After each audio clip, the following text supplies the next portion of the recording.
Sai Andrew Jackson, entra Harriet Tubman na nota de $20.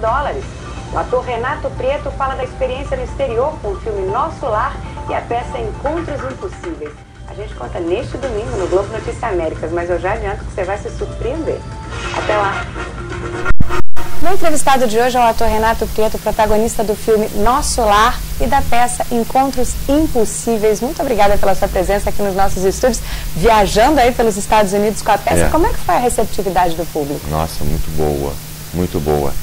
E aí eu vejo assim, o quanto é importante você ter uma história, não é? Você ter feito uma história. Eu venho há anos criando uma história. Eu acreditei numa história, né? De que ela era possível. E me dediquei muito a ela. E eu fui virando um fenômeno de massa no Brasil. Eu hoje estou num número superior a 6.500.000 pessoas que me assistiram no teatro. E você sabe como é que é isso. Isso vai vazando pelo mundo afora. Informações, depois vem as participações ou em televisão ou no cinema, até chegar a protagonista do filme Nosso Lar, que você comentou, que passou em mais de 45 países, um número... Inclusive aqui nos Estados Unidos. Inclusive nos Estados Unidos. Ele está entre os 10 filmes mais assistidos do Brasil nos últimos anos.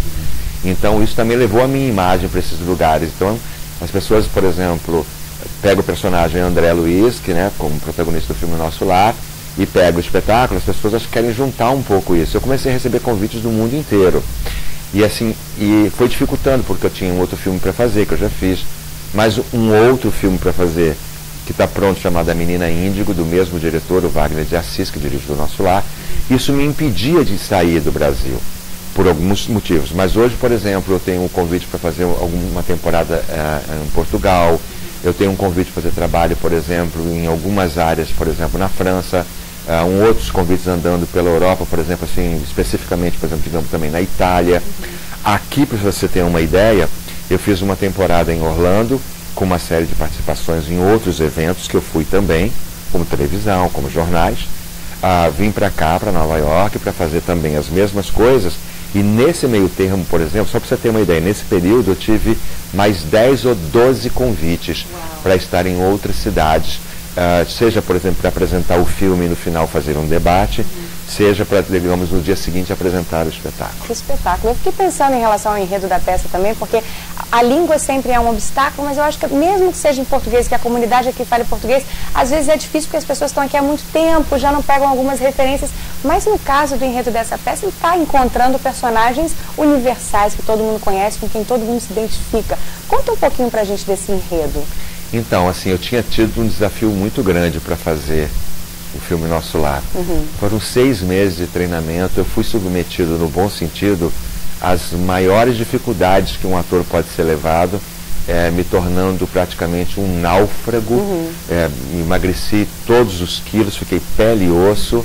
E quando o filme estreou, e que foi o sucesso, que foi e continua sendo, porque a própria TV Globo o repete quase que semanalmente, e no Brasil nos canais a cabo também, eu fiquei pensando o que eu queria fazer depois de ter passado por todo esse desafio e já ser esse grande sucesso.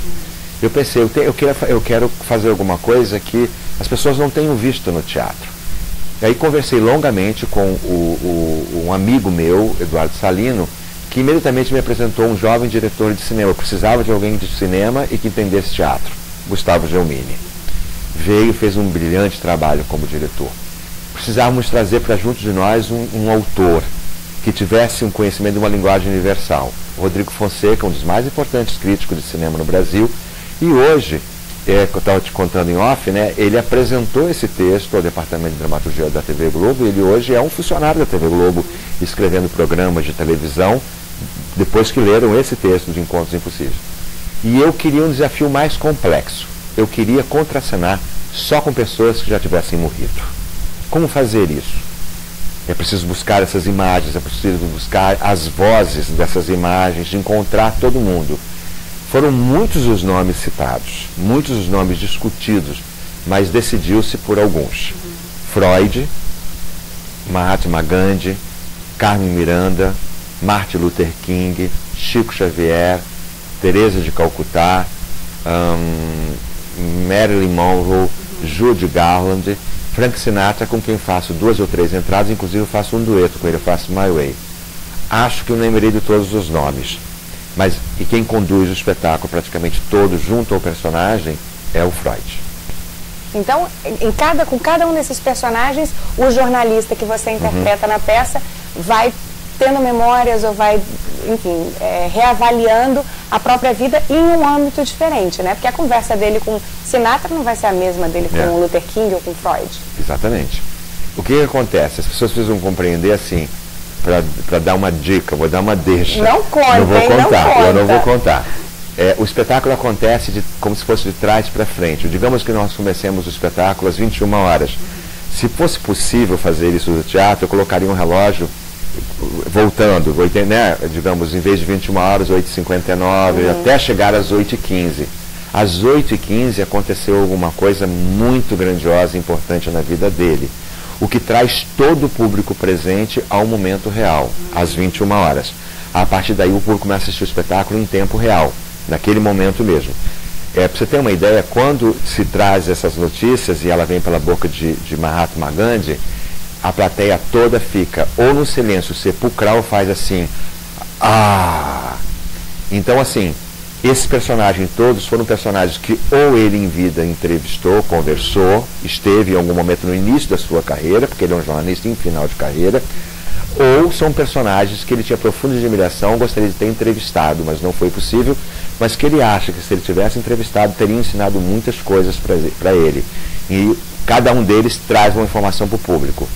No palco tem um cenário de um apartamento pequeno, de um kitnet, digamos assim, ele mora num loft, em um pequeno lugar, e tem em volta telas que eu tive que, em relação ao Brasil, importei daqui para o Brasil, e que são películas muito finas, que podem mostrar imagens de qualquer ponto. Projeção. E aí esses personagens em tempo real, em movimento, contracenam com ele num texto escrito exclusivamente. O que quer dizer isso? Quer dizer que o Chico Xavier diz um texto que não disse em vida. Foi escrito um texto para ele dizer, e o que eu fiz? Chamei o autor Nelson Xavier, que no cinema viveu o personagem Chico Xavier, no filme. Ele veio e colocou a voz. Aquele texto que o Rodrigo escreveu, que o Gustavo Gelmin dirigiu, e que o Rodrigo Fonseca escreveu, foi colocado na boca das imagens do Chico Xavier num texto inédito. O resultado é fascinante, né? É um Muito. efeito incrível.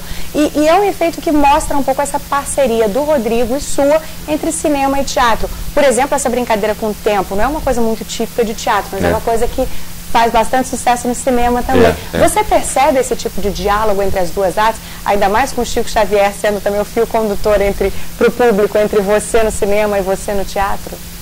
Olha, o que eu sinto do público é que, assim, ele logo no início, ele começa a se questionar o que é que está acontecendo ali. Nos primeiros 30 segundos, 1 minuto. Mas eu noto também logo em seguida, porque o espetáculo já está em cartaz há 3 anos. Você tem que levar em consideração que no Brasil, em torno de 350 mil pessoas assistiram ao espetáculo. Então eu pude fazer também algumas pesquisas. Por exemplo, 90% da plateia, ela logo de cara, ela consegue entender essa interação do espetáculo. E ela compreende, digamos, porque a cada 3 minutos acontece uma coisa nova. Se emocionam muito e tem momentos de muito humor, porque não é um espetáculo absolutamente para cima, e de muito humor, e o público se envolve muito com tudo isso. Você sabe que de todos os espetáculos que eu fiz 14 espetáculos diferentes dentro de uma temática falando sobre espiritualidade. Eles foram assistidos, como eu falei, mais de a caminho de 7 milhões de pessoas. Esse espetáculo, ele é um dos que a plateia fica de pé aplaudindo aos gritos de bravos, bravos, bravos, porque compreende a história e se emociona com a história. Que maravilha, Renato. Muito obrigada pela sua participação aqui no Globo Notícias Américas e volte sempre, viu? Honra minha, obrigado você. É um orgulho pra gente ver atores brasileiros fazendo sucesso. E lotando o teatro, isso é que é maravilhoso, né? Porque poderíamos ter dificuldades. Não, lotamos teatro em todos os estados em que tivemos. Eu que agradeço a vocês pelo carinho de me receber. Que maravilha. E que vocês tenham muita paz e sejam muito, muito felizes. Tudo sempre. de bom para você também. Bom, e agora vamos falar de arquitetura. Mais de 150 arquitetos americanos